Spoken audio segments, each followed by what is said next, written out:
the Big Easy Basketball Podcast. Today on the Big Easy Basketball Podcast, we have an absolute cult following hero from the Knox Raiders, Rachel Bell. Welcome to the podcast, Rachel. Thank you. Thanks for having me. Excited to be here. That's great to have you. Now, Rachel, tell us a little bit about your basketball journey. My basketball journey. All right. So I started playing basketball when I was 10. And so I didn't really know how to dribble, how to shoot, what a screen was. And I remember, so just before middle school, which is years 6 through 8 back in the States, we had like this little junior pro league. And that's where I learned like the foundation of just how to play basketball. And then that's when I made my middle school team.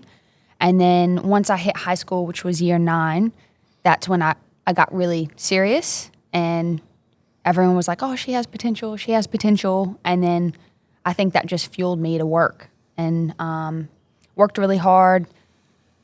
I got to 10th grade, joined AAU team, and it kind of just took off from there. A lot of college coaches go to those AAU tournaments and they scout different players. And from then, I just got a bunch of scholarship offers, and I ended up committing, I think I was year 11 or 12, I can't remember now, but I committed to Vanderbilt, and that's when, once I graduated from high school, went to Vanderbilt for 4 years, graduated after 4 years, and then I got my first gig over here in Australia, and I've been in Australia since.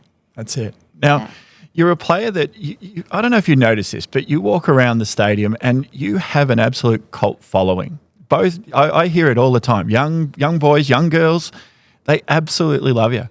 Oh, that's nice to hear. It's always nice when someone says, you know, you have fans and you don't really even notice it. And every time I walk into the gym, there's always like a little kid waving at me or looking at me, and I always give them a little wave. But it's always nice to have that following because, you know, well, you would like to think that you're setting a good example and you're someone that people want to come and watch. So. You definitely are one of those sorts of players, that's for sure. Now, when you were growing up, who was your favourite player? So I was a farm girl, all right? So I grew up on a lot of land, had farm animals, and that's where I say to this day, obviously with the help of my parents, but where I got my work ethic. And so I didn't really watch sports. I wasn't really into it. I didn't watch a lot of TV. And so once I got into basketball, because I'm from Tennessee, the main college that everyone kind of goes for is the Tennessee Vols. And it's funny because I ended up committing to the rivalry team, which is Vanderbilt. But before I even knew that, I was a fan of Candace Parker. And that's actually why I wanted number 3. And so I've been number 3 since. Ever since? Yeah. Ever since. Fantastic. Now, what do you like about playing? This is your second year at Knox? It is, yes. Yep. And what do you like most about playing for the Knox Raiders? Oh, it's the environment. Like, Knox is such a big program, big club, and we bring in a lot of fans. And the fans have been awesome. Like you said, like just having a following. I've noticed just after games when we do autographs and stuff, there's so many that just want autographs, all these little kids, all the parents, like they're just such great people. And I really love that about Knox. So it's really exciting to be a part of. Yeah. Now this season, what's your goals for this season? This season, so for me as a player, I would like to just have consistency.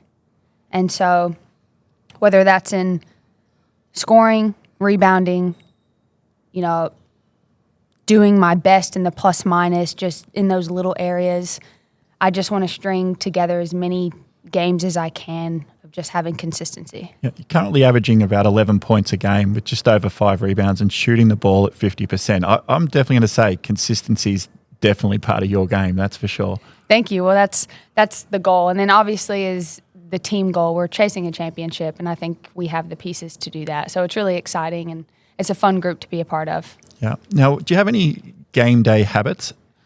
So, look, I'm not big into superstition necessarily, but I love a game day nap before a game. Like, I have to have that nap. So I would say that would be it. Well, hopefully you don't have an early game like 1 or 2 o'clock in the afternoon. You got to sleep and then get up and have another snooze. I know, but hey, I'm okay with that because I feel like after I wake up, like an hour to 2 hours after I wake up, I hit just a wall every time, every day. Doesn't matter what it is. So, I can make that work. Fair enough. And what keeps you motivated throughout the season? The season is a short season, so it doesn't really take much to stay motivated. But I think just the goals. So I love basketball. I love working. I love like the individual skill development, those workouts. I always have fun at training, really focused in the weight room as well. And I think just that excitement keeps me motivated. And again, it's a short season. We have goals. We're trying to get a championship. So that's exciting in itself and motivating in itself. So if you were going to talk to a young player that's thinking, I want to be the next Rachel Bell, what's some advice you'd give to that young athlete? I would say the advice I would give is surround yourself with like-minded individuals. It's really easy to fall off and be a follower and get in with a bad crowd or, I want to go to, this party or I want to do this instead of getting in the gym and working and doing what it takes to stay on that path and those goals that you want. And that was really important for me growing up. And the work ethic I was talking about is I missed a lot of social events in my life. And that was because I was in the gym working. And at the end of the day, it paid off. And that was my goal and that's what I wanted. So I would say if that's your goal, surround yourself with like-minded individuals and they'll push you in that direction. And you'll also kind of just fall into that yourself. That's right. Now, what does an average week look like to you during the season? What does your week look like? Well, so I'm working full time. So that obviously has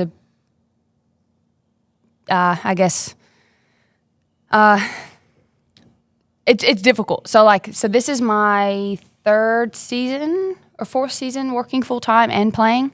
I think I'm losing count now. But that's been a big adjustment for me. So I'm working from 8 to 4. And then 3 times a week we have weights, and 2 times a week we have practice right after those weights. And then within that, during the week, we have skill sessions, which I'm unable to make. So sometimes I try to go before work. Like today, I got a workout in before I'm working all day.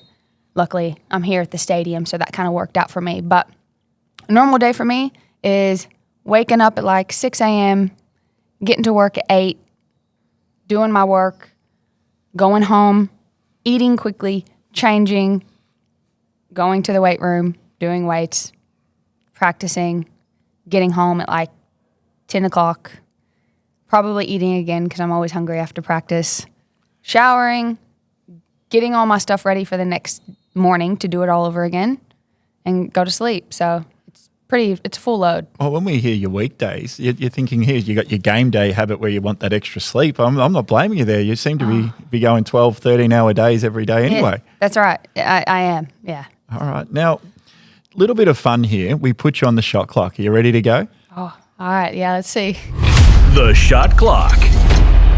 Rachel Bell, do you have a nickname? Bell or Belly?